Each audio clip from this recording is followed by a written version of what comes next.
Olá, ouvintes do nosso drinkzinho. Tudo bem com vocês? Eu sou a Carla Moraes, para quem ainda não me conhece, prazer. E do lado de lá está ela, Juliana Givisier. Oi, Ju! Oi, pessoal, tudo bem? E aí, galera? E esse é o Drink com Crime, um canal que contamos casos de crimes reais, sempre acompanhado de bons drinks. E hoje, para os nossos ouvintes, a gente tem um episódio inédito. É isso mesmo, Juliana?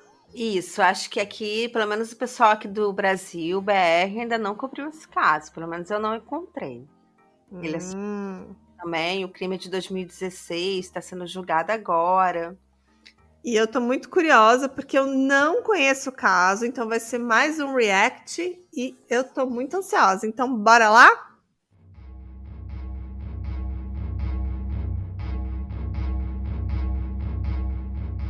O caso de hoje, ele ficou conhecido como o massacre de Cowrie Pike. E esse massacre foi o massacre da família Holden, que ocorreu em 2016 e que desencadeou a maior e mais cara investigação no estado de Ohio. E o resultado dessas investigações revelou uma das histórias mais bizarras do True Crime. Já gostei. Me Sim. conta mais detalhes, Juliana. Então, e a história de hoje, ela se passa no norte dos Estados Unidos, em Ohio, aos pés dos Montes Apalaches, no condado de Pike, ou Cowrie Pike, como eu vou chamar. E esse lugar, né, Cowrie Pike, tem cerca de 28 mil habitantes e é um lugar assim cheio de vales e montanhas. E a família Holden, ela tinha uma propriedade rural em Cowrie Pike.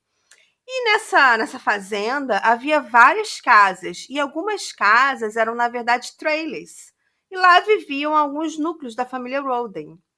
O patriarca da família Roden se chamava Christopher, de 40 anos. A gente vai chamá-lo de Chris Roden, como ele era conhecido. E ele e a sua ex-esposa, chamada Dana May Roden, tiveram 3 filhos. O Frank, de 20 anos, a Hannah, de 19 anos, e o Chris Jr., de 16 anos. Só que o Chris e a Dana, eles se divorciaram. E o Chris Roden e a sua esposa, Dana, se separaram. E após o divórcio, ela se mudou para uma casa ali na mesma propriedade. Então, eles passaram a ser vizinhos, basicamente. E ela levou junto para morar com ela os 2 filhos mais novos, a Hannah e o Chris Jr. Sendo que a Hannah, quando ela tinha 16 anos, ela engravidou e teve uma menina chamada Sofia, que na época do crime ela tinha 2 anos. E aí a Hannah foi viver por um tempo na casa do pai da família da filha dela, da Sofia. Mas, após problemas do relacionamento, ela voltou a viver na casa da sua mãe e levou junto a sua filhinha, a Sofia. E um tempo depois, a Hannah começou um novo namoro e acabou engravidando novamente. E no dia do crime, a Hannah tinha um bebê de dias com ela. Já o filho mais velho da família, o Frank, era noivo de uma mulher que também chamava Hannah, era outra Hannah, chamada Hannah Gillen. E ambos tinham 20 anos, né? Tanto a Hannah Gillen quanto o Frank tinham 20 anos. E o casal tinha um filho de 3 anos e um bebê de 4 meses. E eles também viviam lá numa casa na propriedade, ao lado da casa principal. Provavelmente num trailer também, né? É, pelo que eu estava vendo nas fotos, a casa principal é uma casa bonita. Depois tem uma casa que é tipo uma casa container, não é uma casa de trailer, mas é uma casa que é montada por módulos. E tem algumas que são trailers mesmo. Tem mais uma que a gente vai falar que é realmente um trailer pequeno. Então, acho que cada um que se casava ali pegava um cantinho do terreno, sabe? Fazia uma casa ou botava um trailer e ia vivendo. Aqui no Brasil a gente faz um puxadinho, a gente sobe mais um andar. E lá eles É, compram um trailer. exatamente. Acho que lá eles compram um trailer. No dia 22 de abril de 2016, os irmãos da Dana Roden, a Dana era a matriarca, né? Era a mãe lá, ex-esposa do Chris. Então, os irmãos dela, que se chamavam, uma mulher chamada Bobbie Joe e um homem chamado James Mulley, eles chegaram na propriedade, porque eles trabalhavam na residência, eles ajudavam a cuidar dos animais, a cuidar ali da fazenda, e eles estranharam o silêncio no local, porque muitas pessoas moravam na fazenda e não era muito silencioso por lá. Mas naquele dia, tudo estava quieto. Ninguém parecia estar acordado. Será que eles estavam em casa? Bob e James entraram na casa principal e encontraram o patriarca da família morto. Sem saber o que fazer, eles correram para as outras casas para poder pedir ajuda e foram encontrando corpos dos outros membros da família Roden. Aí o Bob, Joe e o James ficaram em pânicos, aterrorizados. E quando eles conseguiram se acalmar um pouquinho, eles ligaram para a polícia. Caramba! Eles foram direto na casa principal, então, que era onde estava o patriarca da família. E foi indo de casa em casa e vendo mais corpos. Que loucura! Que loucura, né? Imagina a situação, você chegando para trabalhar, tipo, 7 da manhã, 8 da manhã, você chegando no trabalho, tá todo mundo morto, imagina. Que loucura! Loucura, né? E aí, quando a polícia chegou, né, os policiais, os socorristas, inicialmente eles cercaram 3 casas ali do perímetro principal. E eles encontraram 8 membros da família Holden, todos mortos em suas camas, com exceção de um deles, que eu vou falar mais daqui a pouco. Todos foram com tiro a queima-roupa, ao estilo execução, e as mortes aconteceram entre a noite de 21 de abril e a manhã do dia 22. No entanto, todas as crianças foram poupadas do massacre. Vamos ver se eu entendi. Todos os adultos foram mortos com tiro a queima-roupa e as Uhum. crianças não saíram ilesas dessa história. Mas o que mais me incomoda é o fato que todos morreram de armas de fogo, né? Que é uma coisa que É. causa barulho, que alerta o outro que tá ali próximo. Bem misteriosa essas mortes. É ótima sua observação, porque a gente vai chegar nesse ponto do silêncio, e por que que nenhum deles acordou. E agora, falando um pouquinho da cena do crime, na casa principal estava o patriarca da família, o Chris Roden. Ele levou 9 tiros e ele foi o único em toda a família que tinha ferimentos de defesa contra seu agressor e que não foi encontrado na cama. O que significa que ele tentou reagir, que ele brigou pela sua vida, que ele tentou se defender. Ele levou 5 tiros na cabeça e 3 tiros na área do torso e um no braço. E na mesma casa que ele estava, também foi encontrado morto, dormindo na sua cama, o primo dele, que se chamava Gary Roden, de 38 anos. E o Gary levou 3 tiros na cabeça. Morreu dormindo com 3 tiros na cabeça. Caramba, todos com tiros na cabeça, parece mortes bem pessoais e muito violentas. Tipo, a pessoa queria mesmo matar. Ela não deu um tiro, ela deu vários. Sim, Ela tava com muita munição, ela estava preparada, né? né? E na casa ao lado, o filho mais velho do Chris, que chamava Frank, e a noiva dele, a Hannah Gillen, foram também encontrados mortos em suas camas. O Frank levou 3 tiros na cabeça e a Hannah levou 4 tiros.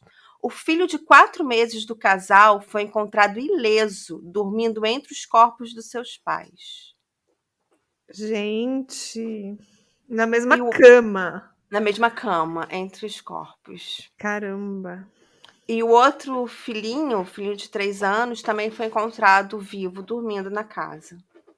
Caramba.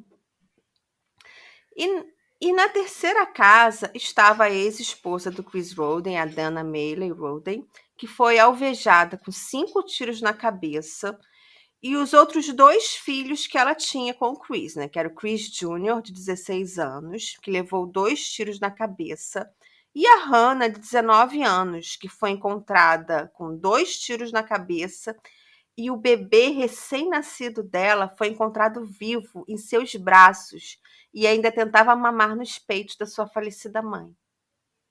Ai, que tristeza, né? Uhum. Eu não sei se, assim, se a gente tem que ver com felicidade para as crianças terem sobrevivido ou com tristeza, porque deixa tudo tão triste, né? Mas ao mesmo tempo é tão trágico só as crianças terem sobrevivido. Não sei nem o que pensar sobre isso. Não, e eu não sei até que ponto esse criminoso tinha compaixão por essas crianças, ou se talvez ele só queria eliminar algumas pessoas e essa daí, deixa essa daí viva porque eu não vou gastar bala com ela. Porque a gente está pensando como ser humano, né? Tipo, estamos felizes que as crianças saíram ilesas. Mas talvez a cabeça do criminoso não pensou dessa forma. Falou, isso É, daí não é meu problema. Meu problema é vir eliminar. Mas estou bem curiosa. Quem queria fazer tão mal para essa família, né? Uma família que morava ali numa área rural. Será que eles tinham inimigos? Eu tô curiosa, um lugar tranquilo, que nada acontecia, né? né? E lembrando que a Hannah ela tinha uma outra filha, a Sofia, de 2 anos. E a Sofia não estava na casa. Ela tinha ido passar uns dias na casa do pai dela, porque como a Hannah tinha tido parto, a Sofia estava na casa da família do pai. Então ela foi poupada porque ela não estava lá.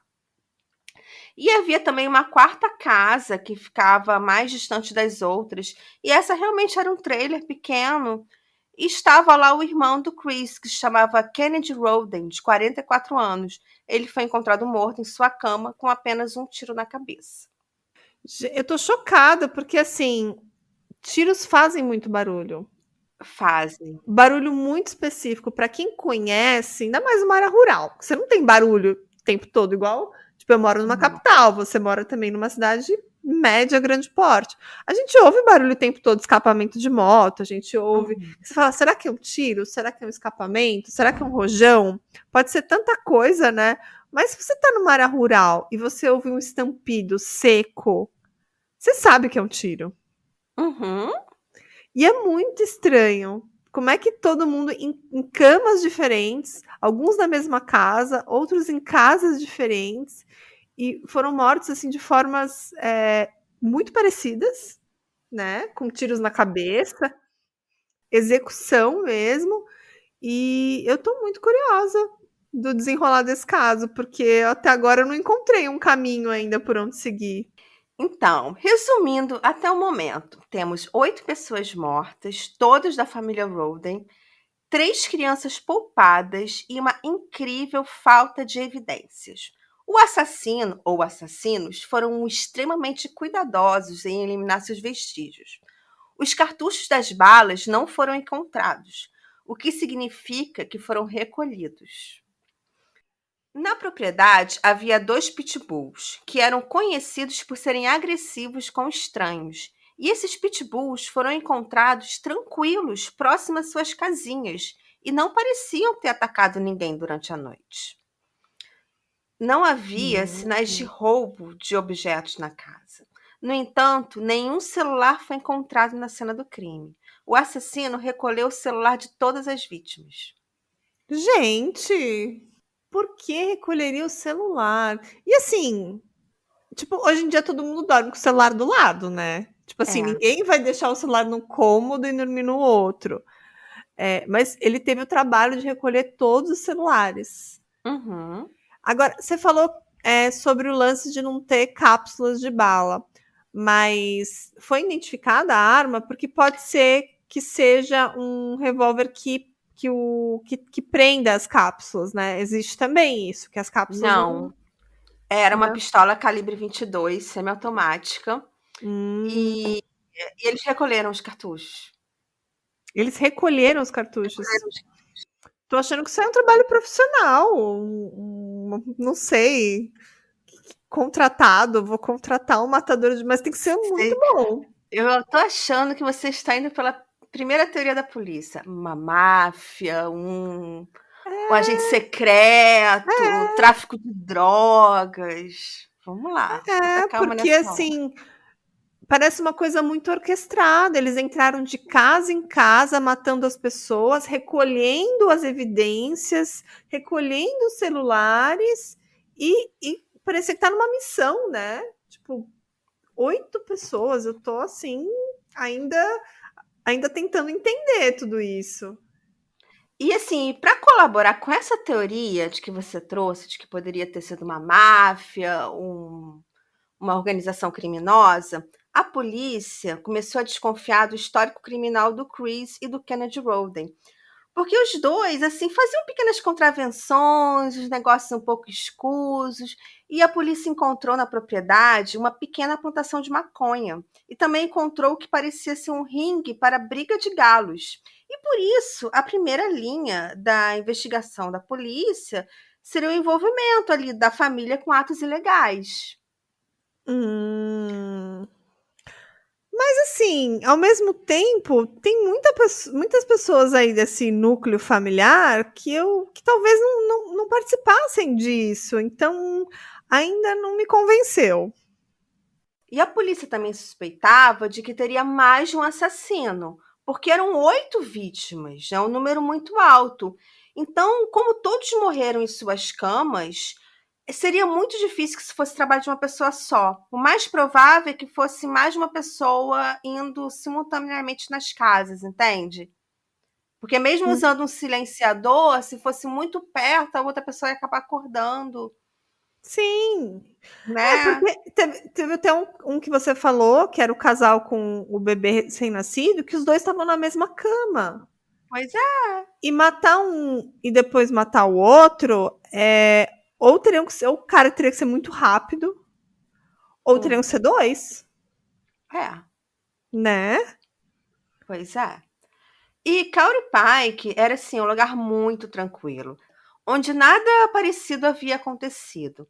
A polícia precisava dar uma resposta para a sociedade. E eles gastaram muito tempo e dinheiro investigando a possível participação de tráfico de drogas que atuava na região do crime, e absolutamente nada foi encontrado. Essa é simplesmente a maior investigação e a mais cara investigação que aconteceu no estado de Ohio. Isso foi em 2016. 2016, é.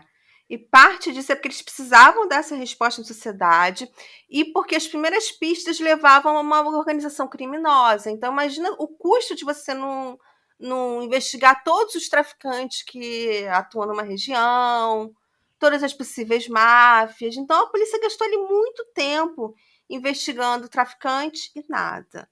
E você falou que eles tinham uma plantação de maconha, mas era uma plantação pequena.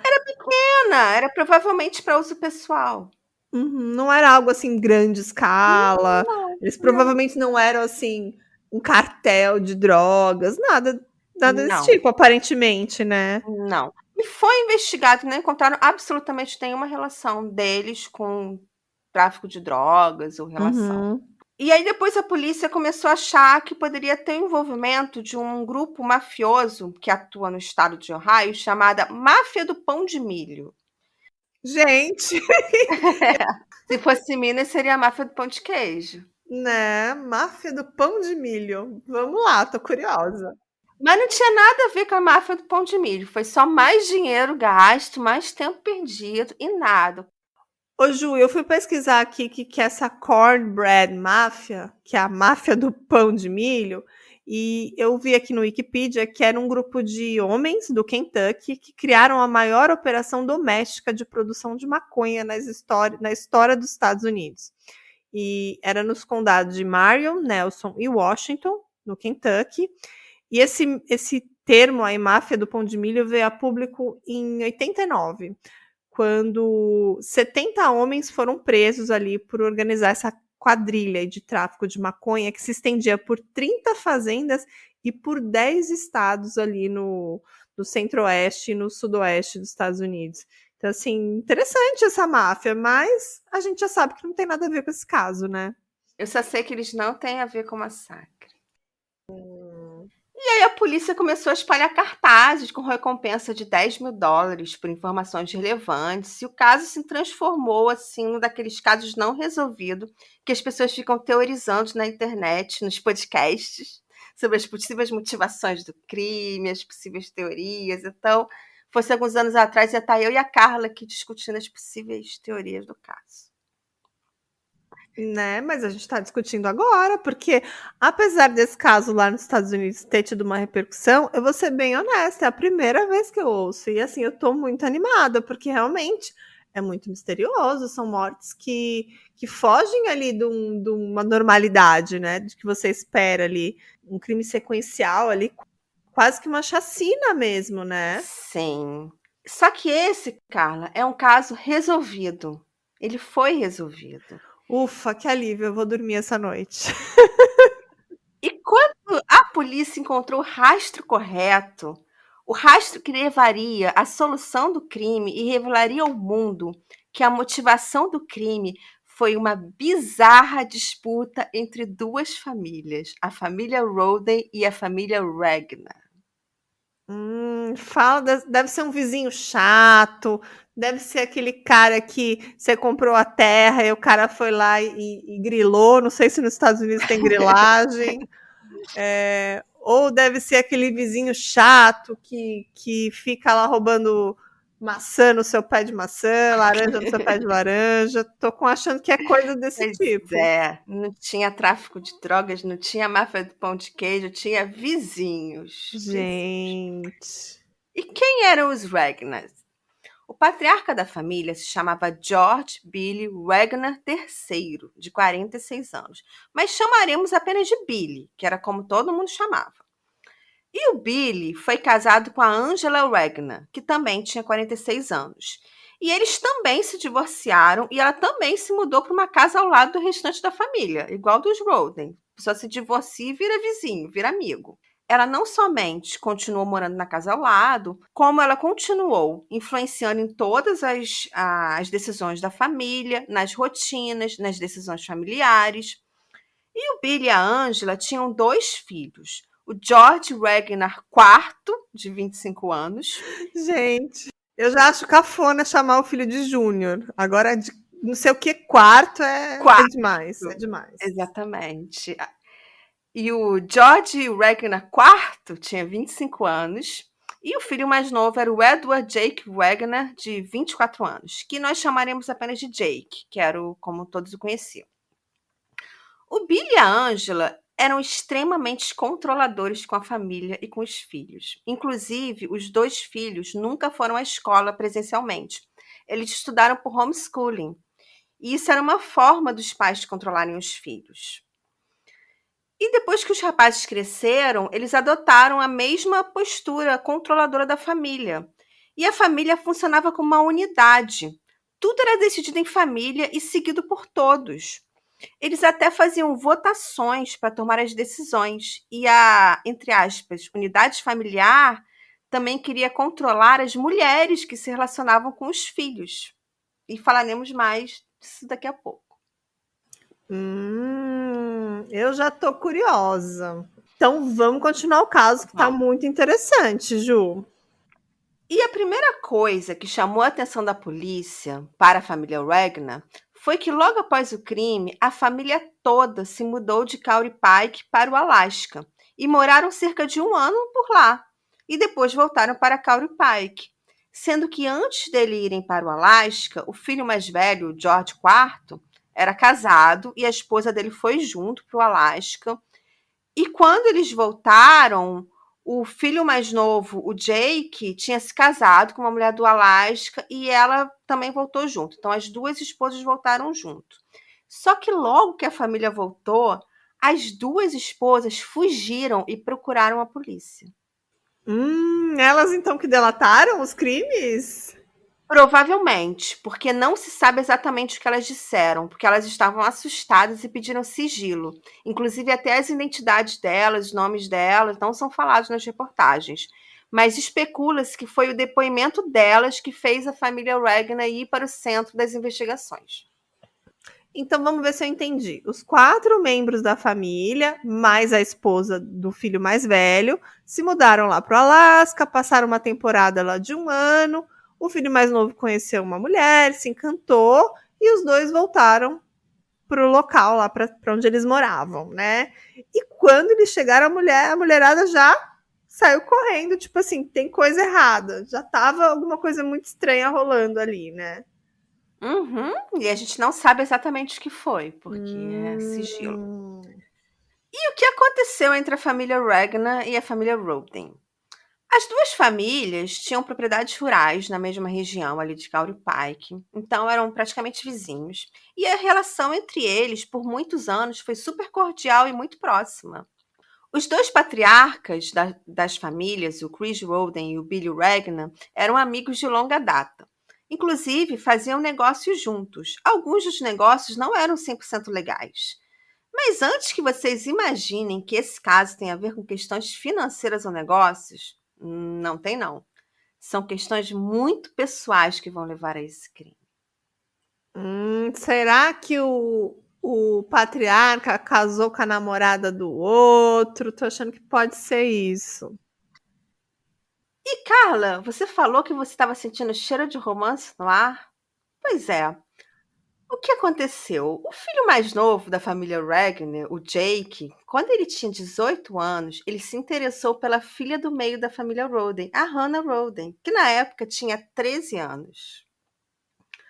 O Jake, então, procurou o pai da moça, o Chris Roden, e pediu a Hannah em namoro. Ele disse que a amava, a respeitava e que tinha a intenção de se casar com ela quando ela tivesse idade apropriada para se casar. E o Chris Roden permitiu o namoro, mas só com supervisão de um adulto da família Roden. O casal só podia se encontrar, né, com supervisão, e assim foi feito. O namoro seguiu, os anos foram se passando e a supervisão de um adulto sobre o casal foi relaxando. E quando Hannah tinha 16 anos, engravidou de uma menina que viria a se chamar Sofia. Hum. E a Hannah foi morar com a família Regner. E aí, rapidamente ela viu os tentáculos controladores da família sobre ela. Eles queriam controlar o que ela fazia, o que ela comia, o que ela falava, e a Hannah começou a se sentir sufocada. E aí voltou para casa da mãe e do pai, claro. Até porque a relação com Jake estava péssima. Ele era ciumento e tão controlador quanto no resto da família. E aí, numa noite, a Hannah ligou para o seu pai pedindo para buscá-la, porque Jake teria tentado esganá-la por ciúmes. Ela contou que sua vida na casa dos Regner era um inferno. Então, ela terminou o namoro e voltou para a casa da sua família. Com o filhinho debaixo do braço, com a Com Sofia. a Sofia, E após terminar o namoro com Jake, a Hannah conheceu um outro rapaz chamado Charles King, que era irmão da cunhada dela, a outra Hannah do caso. Lembra a Hannah Giller, que também foi uma das vítimas? E que era Uhum, noiva do irmão mais velho da Hannah? uhum. Então, aí a Hannah começou a namorar esse irmão da outra Hannah, o Charles, e engravidou de novo. Isso em meio a uma batalha judicial com o Jake Regner pela guarda da Sofia. Uhum. E a Hannah usava bastante as redes sociais, ela usava o Facebook. E logo que ela retornou à casa da sua família, ela bloqueou todos os membros da família Regner. Só que a mãe do Jake, a Angela Regner, criou um perfil falso, se passando por uma adolescente, e estava stalkeando o Facebook da Hannah.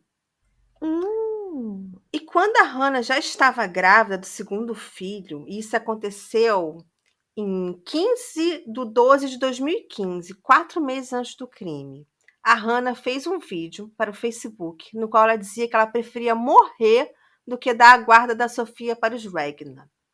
Ela falou isso achando que estava falando apenas para os seus familiares e amigos. Só que ela não sabia que estava sendo stalkeada pelos Regner. E agora você me lembrou de uma coisa, que é o único membro É. da família que não estava presente na noite do crime era a Sofia? Era a Sofia? Era. Exatamente.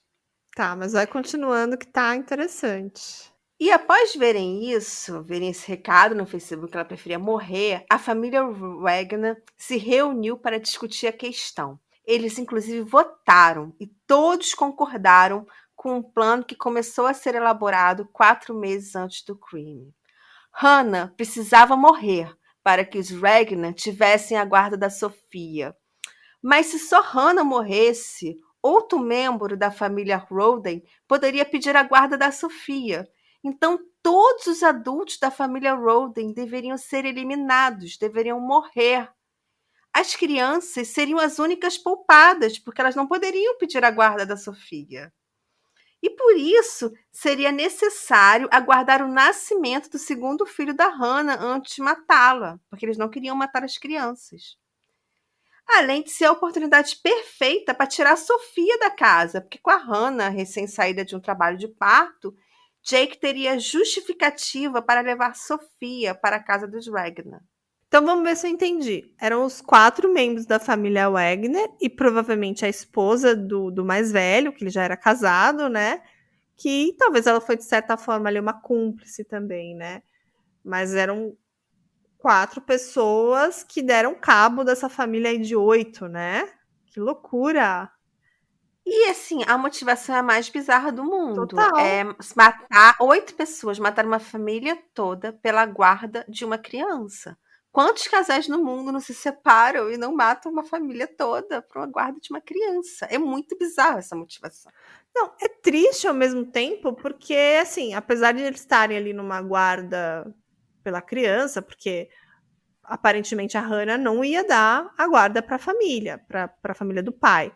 Mas ela parece que deixava a criança ir para lá, tanto que ela estava lá passando uns dias com o pai, então assim, não deveria ser a convivência mais harmoniosa, mas existia Uhum, uma convivência, né, entre pai e existia. filha. E é triste porque um plano desse absurdo, que eles acharam que provavelmente eles iam sair impunes, eles pensaram nesse plano, tanto que não deixaram muitas evidências, recolheram os celulares, que até agora eu estou tentando entender, talvez devia ser para que a pessoa. A gente vai falar ainda. Calma. Porque tem muitas dúvidas ainda, né? Por que eles Sim. recolheram esses celulares? Porque como eles conseguiram entrar sem os cachorros latirem, sem. Isso dos cachorros é porque eles conheciam os cachorros, É, verdade. né? Ou eles namoravam, eles conviviam. E os Ragnar aproveitaram os 4 meses que faltavam até a data marcada do crime, que seria após o nascimento do filhinho da Hannah, Uhum. para planejar os detalhes e tentar não deixar vestígios. O crime seria executado pelos 3 homens da família, mas Angela, a matriarca, ajudou em toda a elaboração. Eles compraram pistolas semiautomáticas calibre 22 para os 3 e compraram também na internet projeto para a confecção de um silenciador caseiro para as pistolas. E eles conseguiram fazer os silenciadores e por isso que as vítimas não acordaram na hora do crime. Hum. Então, assim, eles planejaram muito bem. Os cachorros não latiram porque os cachorros provavelmente os conheciam, porque eles eram vizinhos. E eles conseguiram executar bem o plano, porque até chegarem a um nome deles, talvez se as 2 mulheres, as 2 fugitivas, não tivessem dado alguma pista ali para a polícia, talvez até hoje esse caso estava impune, né? Tava mais um mistério que a gente não ia conseguir resolver. Sim, e eles compraram sapatos novos para os 3, só que os tamanhos eram diferentes dos que eles usavam, para tipo deixar uma pegada maior, sabe? E eles Sei. ainda compraram sapatos assim de modelos que eles nunca usavam, para tentar despistar o máximo possível. Isso aí é coisa de crimezeiro, hein? Né? Eles devem ouvir podcast. Coisa de crimezeiro. E eles ficaram treinando tirar o alvo na fazenda da família, em troncos de árvores na fazenda. Só que eles cometeram o erro de não recolher todos os projéteis que ficaram nas árvores. Então depois foram recolhidos e comparados com a arma do crime. Hum. E eles até tingiram os cabelos para tentar se disfarçar, caso alguém visse eles entrando, saindo. Entendeu? Eles Gente. mudaram a cor dos cabelos. E eles ficaram por um tempo stalkeando a residência para aprender os horários da família. Acho que eles também usaram esse tempo assim para fazer amizades, sabe, ficar mais próximo dos cachorros, dar uma comidinha, para os cachorros não Mas, atacarem gente, ele. ninguém trancava a porta nessas casas? Todo mundo dormia de porta aberta? Tá. Não Cara, tem muito sei. lugar nos Estados Unidos que as pessoas não trancam, ainda mais esses É. lugares assim muito no interior, que não acontece nada. Hum. E aí, no dia do crime, a família Ragnar dirigiu até a fazenda dos Roden. O Billy tocou a campainha e chamou o Chris para conversar sobre o novo negócio. E aí ele foi convidado para entrar na casa principal, enquanto os filhos estavam escondidos na picape. E aí, após ele entrar na casa, o Billy matou o Chris Roden, que estava acordado. E foi por isso que o Chris foi o único que lutou, o único que não estava na cama, porque ele atendeu a porta, ele abriu a porta para o Billy. Mas isso não Entende? se sabe o horário, claro. Pode ter sido de madrugada, pode ter sido o começo da noite.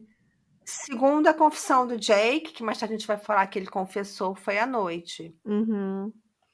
E enquanto isso, os filhos invadiram as outras casas e mataram com tiro a queima-roupa os outros adultos da família, né, deixando vivos só as crianças. E após o crime, os Ragnar colocaram em prática a segunda parte do plano, que era de se livrar das evidências. Eles descartaram os sapatos, as roupas e as armas usadas no crime. E sabe como eles fizeram isso? Eles pegaram os baldes, colocaram tudo nos baldes e encheram de cimento e fizeram umas âncoras para barco. E deram Uhum. essas âncoras de presente para um primo pescador da família. Gente, e eles depois confessaram isso ou eles encontraram? Porque. Eles confessaram e, Uhum. como o cara pescava num lago, eles conseguiram recolher as âncoras e recuperar as evidências que estavam lá concretadas. Gente. É, mais uma dica para anotar no meu caderninho de crimezeira. Como me livrar de evidências. Pois é, mas eles realmente foram presos após a polícia comprovar que eles tentaram entrar com um pedido da guarda da Sofia. E eles tinham um documento assinado pela Hannah, que concedia integralmente a guarda da Sofia para o Jake Wagner caso algo acontecesse com ela. Só que a assinatura era falsa. Claro, e bem suspeito, né? Tipo assim, É. Sim, e a mãe, a matriarca Angela Wagner, confessou posteriormente que foi ela que falsificou a assinatura da Hannah. gente. E coitada da Sofia, gente. Ficou sem pai e sem mãe, né. Perdeu os pais, o É. pai cometeu um crime, Perdeu a avó, o os avô. avós, todo mundo. Essa criança ficou sozinha no mundo, gente. Pois é. E as outras crianças também, né, os filhos do irmão dela também. O outro filho dela também. Tamanha crueldade que 4 crianças órfãs. caramba, que crueldade com essas crianças sinceramente, planejaram tudo isso, né, em É, família, um crime, em assim, que família. absurdo. Exatamente. Imagina você se reunir depois do jantar: "E agora, o que que vamos falar? Vamos planejar um crime". Chocada, chocada. E a polícia, ela também apreendeu celulares e laptop da família e conseguiu recuperar diálogos com confissões do crime e pesquisas comprometedoras, como a pesquisa de como fazer silenciadores caseiros.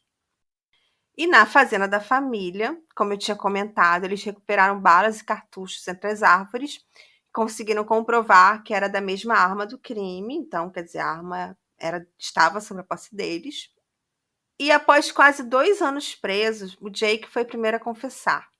Ele fez um acordo com a promotoria que, em troca da confissão, ele e sua família não estariam sujeitos à pena de morte. O Jake falou que ele matou 5 das 8 vítimas e que seu pai e seu irmão mataram os outros 3, enquanto sua mãe ficou em casa aquela noite. Mas ele admitiu que a sua mãe participou da elaboração do crime e do descarte das evidências. A mãe deveria estar cuidando da Sofia, né. É, com certeza. E você ainda não falou dos celulares. Ah, sim, eles também, eu acho que eu até pulei essa parte no roteiro. Eles, para fazer o crime, eles compraram um supressor de sinal de celular para que eles não pudessem pedir ajuda no celular. Caramba! E aí, para garantir mesmo, eles recolheram todos os celulares, porque eles, eu acho que eles não confiavam no próprio dispositivo que eles compraram. É, e até faz sentido, porque, suponhamos que um ficasse vivo ali, poderia ligar e chamar socorro, e eles acabaram, recolhendo e tal. Eram várias casas, né? Que loucura! E os julgamentos estão acontecendo esse ano, 2022. O crime é de 2016 e estão acontecendo agora. E os julgamentos são separados dos 4 membros da família. O Jake, ele foi condenado a 8 prisões perpétuas consecutivas, sem chance de liberdade condicional. A Angela foi condenada a 30 anos de prisão. E o último a ser julgado foi o George Wagner, quarto. Ele foi julgado quase agora, 30 de novembro de 2022. E o George também foi condenado a 8 prisões perpétuas. E, no momento, o Billy Wagner III, patriarca, está aguardando o julgamento. Mas provavelmente ele será condenado também a 8 prisões perpétuas consecutivas, sem chance de liberdade condicional. Eu adoro essas 8 prisões perpétuas consecutivas, como se alguém fosse morrer, nascer de novo. Eu acho sensacional esses termos, que tipo assim, alguém Não tirou é? assim, vou dar 8 prisões perpétuas, porque o crime é muito bárbaro. Acho que é um lance mais de conscientização, né? Do tipo assim, o cara pegou 8, né? Não foi só uma prisão perpétua, foi 8. Adorei o caso, Ju, mas eu juro que eu não Ai, que imaginava. bom. Eu imaginava, assim, que fosse alguma treta, mas eu imaginei que podia ser alguém de dentro da própria família, que depois descobriu que se suicidou. Mas você falou não tinha arma, não tinha nada. Muito doido isso. O que eu achei o bizarro foi a motivação. É um crime muito grande, é um massacre de 8 pessoas pela guarda de uma criança. É triste, ao mesmo tempo. Eu não conheço outro caso com essa mesma motivação. Que a gente que grava muito caso, que tá sempre pegando, tá sempre ouvindo, a gente tá sempre associando, né? Ah, mas Uhum. teve aquele outro crime que é parecido. Esse, para mim, assim, ele é inédito. Não. É, realmente, a gente ouve muitos casos do tipo matar o cônjuge para pegar a guarda, até mesmo casos até mais horríveis. Tem aquele caso das irmãs que foram jogadas no mar, né? Que o pai matou para poder justamente fazer mal para a ex-mulher, no tipo assim, eu tenho poder, matou os próprios filhos. Mas realmente, a família paterna, né? Matar toda a parte da família materna dessa criança para poder ficar com a guarda. É realmente inédito, inesperado esse desfecho. Sim, eles mataram o irmão de 16 anos dela, por exemplo. O Uhum, outro irmão, a esposa do irmão, assim, que eram pessoas de 20 anos, que tinham uma vida pra frente, sabe? uhum, Eu achei esse caso, assim, gente, muito bizarro. muito. E por ser um crime família, imagina, mãe, pai, 2 filhos, a família super unida. O que nós vamos falar hoje? Vamos elaborar um crime para matar 8 pessoas. É muito bizarro, gente. E você tem notícias de quem ficou com a guarda da Sofia? Se ela foi para adoção? Ah, eu pesquisei isso. Ah, só encontrei da Sofia, não encontrei das outras crianças. O, a família da avó, né, os Manleys, que é a família da avó, inclusive foram eles que encontraram os corpos. Eles falaram que a Sofia está bem, que ela está em segurança e que só não revelaram onde ela está, mas disseram que ela está bem e está em segurança. As outras crianças Uhum. eu não consegui encontrar nada. Acaba que ou vão ser colocados para adoção, ou vão ser adotados por alguém da própria família, mas esse estigma sempre vai estar ali ligado a eles, né? Imagino que é uma cidade pequena, imagina, você falou uma cidade de 28 mil habitantes, não é uma cidade tão grande, Uhum. uma cidade bem Então, rural, e essa cidade vai ser eternamente marcada por essa tragédia, né? uhum. Adorei o caso de hoje, Juliana. Esse roteiro foi surpreendente e eu aposto que os ouvintes do Drinkzinho também adoraram. Ai, que bom. E eu só vou falar minhas fontes para fechar, né, que foram reportagens do Washington Post, da Fox News e episódio do Beyond Evil. Adorei. E vamos dar os recadinhos de sempre, né, Ju? Para todo mundo que adora o drinkzinho e quem quiser deixar a gente muito feliz, tem que ouvir a gente pela Aurelo. A Aurelo é a única plataforma que paga a gente por play. Então, ajudem a gente a ganhar as nossas moedinhas. E quem quiser também ser apoiador da gente pela Aurelo, tem uma opção lá, vocês podem apoiar a gente a partir de R$3. E quem é apoiador ganha muitas vantagens. Vocês recebem episódios com antecedência e vocês também recebem episódios exclusivos, então é imperdível. E as nossas redes sociais, vocês vão ter as fotos desse caso. Eu tô muito curiosa para ver aí as fotos dos membros dessa família aí, que toda essa dinastia aí e essa família do barulho aí, que como eles falam, né? É sempre bom dar uma olhada na vizinhança, né? Ter um bom vizinho é sempre importante quando a gente vai escolher um lugar para morar. E nesse caso, infelizmente, não eram os melhores vizinhos. Não eram. E então, as fotos desse caso vão estar lá no nosso Instagram, no @drinkcomcrime. E a gente se vê então na semana que vem no nosso próximo episódio. Um beijo para todo mundo. Tchau, gente! Tchau!